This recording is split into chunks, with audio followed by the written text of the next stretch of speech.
Thom Hartmann here on the news. You need to know this. Today, the Supreme Court of the United States made it much more difficult for Arizona to disenfranchise voters.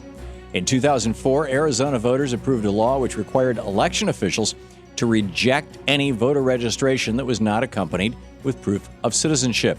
The Supreme Court struck down that law, saying that the National Voter Registration Act of 1993 forbids states from demanding additional information beyond what the federal voter registration form requires.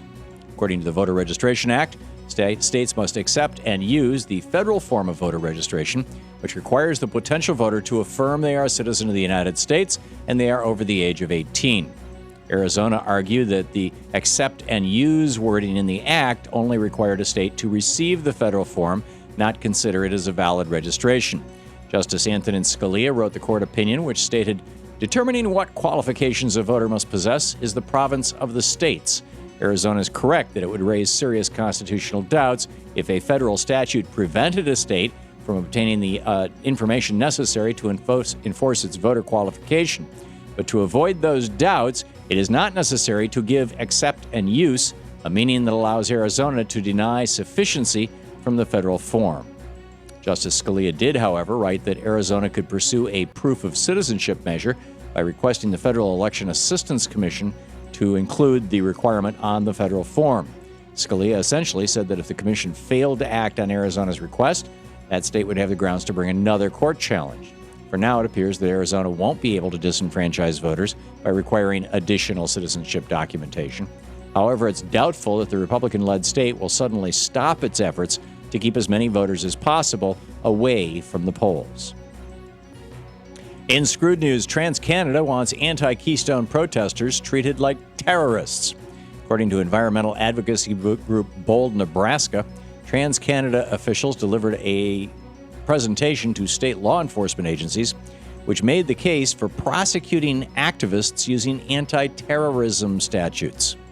Bold, Nebraska obtained a copy of the presentation through the Freedom of Information Act and posted it on the organization's website. The presentation referred to incidents of protesters locking themselves to construction equipment, building tree houses in the paths of the pipeline, and vandalizing company equipment.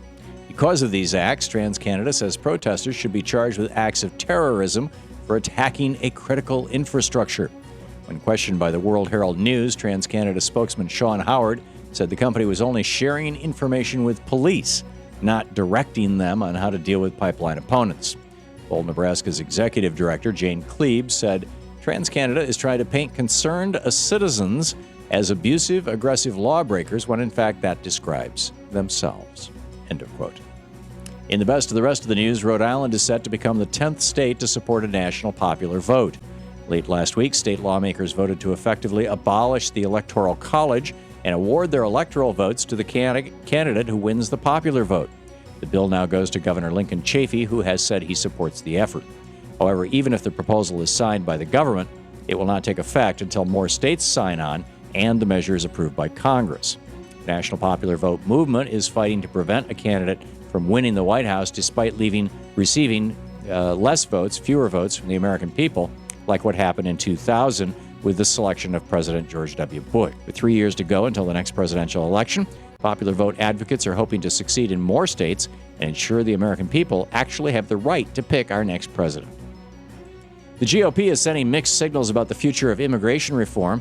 Republican senators have submitted a flurry of poison pill amendments to the bill currently being debated, making it appear they have no desire to see the immigration legislation actually succeed.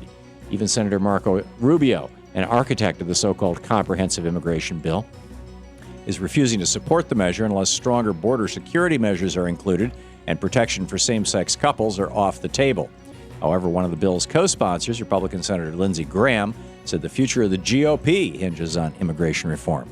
During an interview on NBC's Meet the Press, Senator Graham said the Republican Party is in a demographic death spiral, and the only way to win future elections is to get back in good graces with the Hispanic community.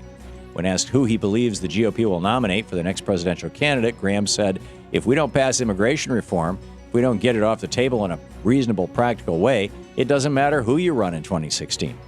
We'll have to wait and see whether Rubio and the Tea Party lawmakers will heed Graham's advice. Stay tuned.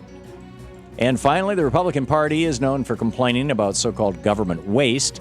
Yet Virginia Governor Bob McDonnell and his wife are under FBI scrutiny for billing the taxpayer for personal expenses ranging from sunscreen to nasal spray to dog vitamins. And a grand jury is investigating a $15,000 catering bill for McDonnell's daughter's wedding, which was paid for by a campaign donor. According to the Washington Post, the FBI is investigating whether Governor McDonnell exchanged business favors with donors in return for the gifts. Perhaps Governor McDonnell could use some of that sunscreen to shield himself from the light of public scrutiny.